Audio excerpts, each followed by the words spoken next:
കേരളത്തിലെന്നല്ല south ഇന്ത്യയിൽ തന്നെ ഏറ്റവും നല്ല എക്സ്പെർട്ടുകളാണ് നിങ്ങളിപ്പം പിന്നെ ഈ സ്മാർട്ട് സിഒയില് ഓരോ ഫാക്കൽറ്റീസ് ബിസിനസ് പ്രിൻസിപ്പിളിന്റെ ഒരു ക്ലാരിറ്റി.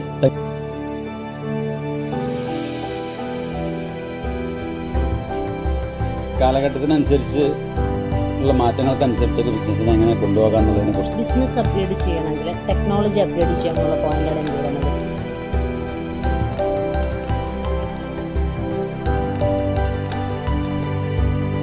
മാർക്കറ്റിനെയും കസ്റ്റമേഴ്സിനെയും എങ്ങനെയാണ് കണ്ടെത്തേണ്ടത് എന്നുള്ളതാണ്. പിന്നെ ഭാവിയിലുള്ള കാര്യങ്ങൾക്കും 360 ഡിഗ്രി ക്ലാരിറ്റി വരുത്തുക എന്നുള്ളതാണ്.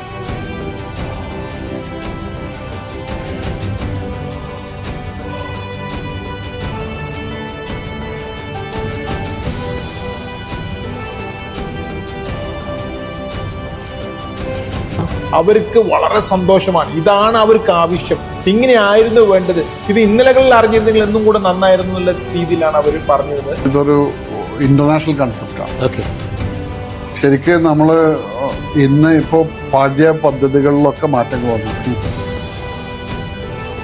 ആക്ച്വലി ഞാനും ഈ പറഞ്ഞ പോലെ ഇത്തരം കോഴ്സുകളുടെ ഒരു പ്രൊഡക്റ്റാണ്. സ്മാർട്ട് സിഒയിൽ ഏറ്റവും വലിയൊരു സ്കോപ്പ് എവിടെയെന്ന് ചോദിച്ചു കഴിഞ്ഞാൽ ഇപ്പൊ ഈ പറഞ്ഞ പോലെ തന്നെ ഒരു പ്രാക്ടിക്കൽ സൊല്യൂഷനിൽ ഒരു പ്രോബ്ലം സോൾവ് ചെയ്യുമ്പോഴാണ് അടുത്ത പ്രോബ്ലം സോൾവ് ചെയ്യാനുള്ള കാലിബർ നമ്മൾ ഉണ്ടാവുക. അപ്പം പ്രോബ്ലംസ് ഉണ്ടായിക്കൊണ്ടേയിരിക്കും, പ്രോബ്ലംസ് സോൾവ് ചെയ്തുകൊണ്ടേയിരിക്കും. ആ ഈഗോ ഒക്കെ പൊളിച്ചടുക്കി എല്ലാരെയും ഒരു പ്ലാറ്റ്ഫോമിൽ ഒരു കോമൺ ആശയത്തിലേക്ക് കൊണ്ടുവരാൻ കാണിക്കുന്ന ആ ഒരു ഡ്രൈവ് ഉണ്ടല്ലോ.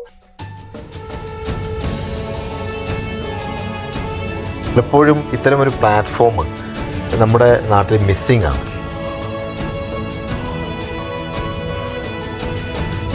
നിങ്ങളിപ്പോൾ ചെയ്ത സ്മാർട്ട് സിഒ എന്ന് പറഞ്ഞാൽ അവന്റെ ബിസിനസ്സിൽ എന്തായാലും എന്തൊക്കെ പറഞ്ഞാലും 20% ഗ്രോത്ത് ആവും. സ്മാർട്ട് സിഇഒ ഒരു ലേറ്റസ്റ്റ് ട്രെൻഡാണ് കൊണ്ടുവരുന്നത്. ഞാൻ പലതവണ പല ട്രെയിനിങ് സെന്റേഴ്സിൽ പറയുന്ന ഒരു കാര്യമാണ്, സമയം മാറി, സിലബസ് മാറിയിട്ടില്ല.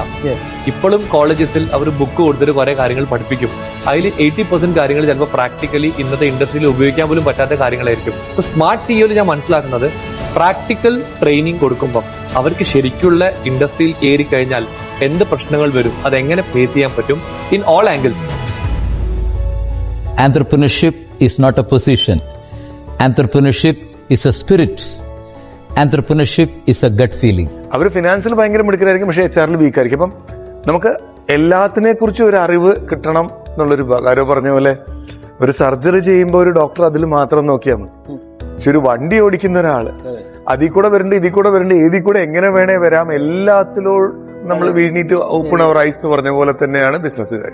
സ്വന്തമായിട്ടൊരു സ്ട്രാറ്റജി ഉണ്ടാക്കുക, അല്ലെങ്കിൽ അതിനെക്കുറിച്ച് പഠിച്ചിട്ട് ഒരു പ്ലാനും ഒരു സ്ട്രാറ്റജി ഒക്കെ ഉണ്ടെങ്കിൽ അതിനനുസരിച്ചുള്ള ഒരു സിസ്റ്റം ഉണ്ടാക്കിയിട്ടുള്ള ഒരു ബിസിനസ് ചെയ്യുന്ന ആൾക്കാർ വളരെ കുറവാണ്. നിങ്ങൾ സ്മാർട്ട് സിഇഒ എന്ന് പറഞ്ഞ പ്രോഗ്രാംസ് ഒക്കെ തന്നെ അത്തരത്തിലേക്ക് എത്താനുള്ള വഴികൾ ഞങ്ങൾ ഉണ്ടാക്കി കൊടുക്കുകയാണല്ലാതെ ചെയ്തെങ്കിൽ മാത്രമേ ഒരു 90% ബിസിനസ്സിനും അടുത്ത ലെവലിലേക്ക് പോകാൻ പറ്റുള്ളൂ. ഇല്ലെങ്കിൽ ഇതൊന്നല്ലെങ്കിൽ സ്റ്റാഗ്നന്റ് ആയി നിൽക്കും, അല്ലെങ്കിൽ താഴേക്ക് പോകും.